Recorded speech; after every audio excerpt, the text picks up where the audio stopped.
What's up, everybody? This is Gons with another video for you. This one's going to be a little bit shorter. It's just a brief thing that I noticed while, once again, watching the Disney Channel. I was watching a show called Kickin' It on Disney XD. This is Season 4, Episode number 14. It's called Seaford Hustle. And I noticed something interesting. Now, the basic storyline of this episode, or one of them anyway, is as follows. Quote, Milton fears his dreams of going to Oxbridge University are ruined until he meets Tom, the president of a powerful brotherhood that can help him.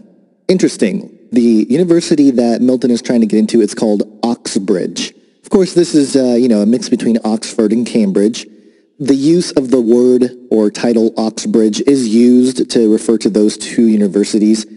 And so, I think it's sort of a way to express a super smart school, basically, is what they're trying to show. Now, the brotherhood that they displayed in this episode is none other than the Skull and Bones. Now, we know about the Skull and Bones. Of course, if you don't, then do a little study on it. Pretty interesting stuff there. Skull and Bones was founded in 1832.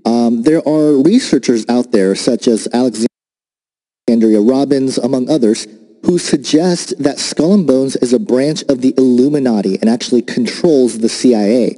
There have been books written about the society, including one by economist Anthony C. Sutton. It's called America's Secret Establishment, an Introduction to the Order of Skull and Bones, and also a 2003 film by Chris Milligan called Fleshing Out Skull and Bones. The society, Skull and Bones, has actually been portrayed in several mainstream television programs. Cartoons like The Simpsons, Family Guy, American Dad, and also an old episode of Batman have all portrayed the Skull and Bones. Now, there are a lot of people who have come out of the Skull and Bones Society at Yale University and have become senators, political leaders, people in government, and the most popular family line that's probably come out of the Skull and Bones Society is the Bush family, Prescott Bush, George H.W. Bush, George W. Bush, and also John Kerry. And if you guys recall, back in 2000, there was that whole thing where they interviewed John Kerry. Hey, you guys are both from Skull and Bones, you and George W. Bush. And Kerry had this interesting comment to make. In Age of Deceit, Fallen Angels, and the New World Order, I have a clip from a news source that shows somebody sneaking into a Skull and Bones initiation ceremony. And what's interesting is that they show somebody being initiated and being yelled, kiss the skull. Okay, so this is like a real society, real dark stuff. So here's the first question as it relates to the show Kickin' It. If they used a fictitious name for the university, why didn't they use a fictitious name for the secret society? What do you guys think? You can leave your comments and thoughts on why you think that is in the comment section below, but the other thing is that in the show, here's the situation. Milton is trying to get into Oxford, and he goes to a Skull and Bones party. He runs into a guy named Tom Buchanan. Tom Buchanan is the leader of the Skull and Bones Society in this episode. Now, again, if you've read The Great Gatsby, you'd recognize the name Tom Buchanan. And so my thought is that the writers were kind of giving an homage to The Great Gatsby, high-level society. He was also Skull and Bones in the story, as some would suggest. And he was reckless and careless and all this stuff. And that's similar to what we see in this episode. But here's the second question I have about this episode. Check this out. So let me set this up for you. Basically, in the story, there's a lightsaber that's on display in front of the Kickin' It dojo, the new dojo that they have. And Tom Buchanan decides to steal the lightsaber. And he tells Milton to distract the security guard so that he can take a picture with it. Well, in fact, he actually stole it. Well, this is the scene where Milton is confronting Tom Buchanan about the situation. And I'm going to pause it right where I think this whole thing is interesting. You stole the lightsaber. Whoa, whoa, whoa. Nobody addresses our president without first greeting him with a secret handshake. Little homage to the secret handshake, a little joke. You stole the lightsaber. You used me. No, you helped me. That's what brothers do. Every president of Skull and Bones has to steal a valuable trophy for the legacy room in this house. The legacy room? It's a hidden chamber that... Okay, before we get into what he's saying there, why does Tom Buchanan sit in front of the Viking horns, which earlier in the episode, this other guy here is running around drunk, wearing the Viking helmet. But I don't think there's any accidents, guys. Why would they portray Tom Buchanan, the leader of the Skull and Bones, in front of a Viking helmet with horns? I mean, the camera people had to have known this, right? So what are they trying to say here? Are they trying to tell us something about the Skull and Bones? So let me back it up a little bit, and then let's talk about what he says here.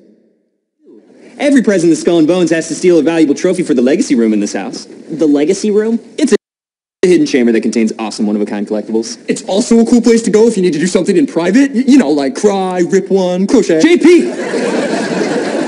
Okay, so it's talking about a secret chamber where stolen treasures exist. So I don't know about you guys, but if, let's say if, a secret society like the Skull and Bones, which some suggest is the American branch of the Illuminati, has something to do with the CIA, then we know that they have artifacts and things that are probably stolen from archaeological digs. They're probably involved in the Smithsonian cover-up, and perhaps Disney is trying to tell us some of these things. Now, in the episode, there's justice here. Tom Buchanan gets caught with all of the stolen goods, and, you know, he gets thrown out of school and all this stuff at the end. So there's a nice end of the story type deal. But it goes into a deeper issue of mind control.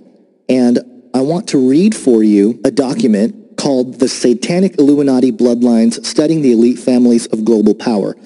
And it goes through a whole bunch of stuff. I'll link it in the description section. But there's a paragraph I want to read for you.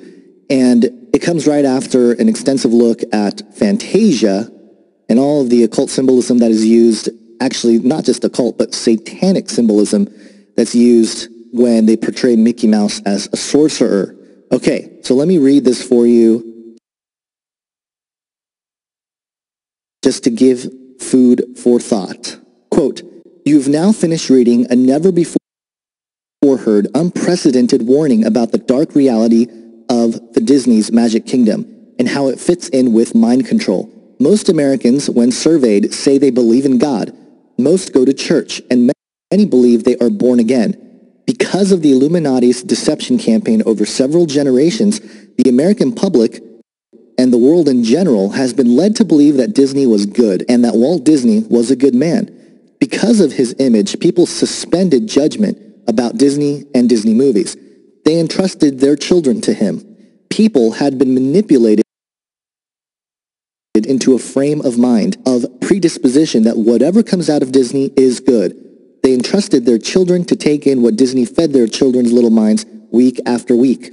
The public's predisposition of trust was used to introduce Illuminati beliefs and their political agenda, and to carry out a vast program of trauma-based mind control on hundreds of thousands of tiny little children whose minds and souls were stolen from them.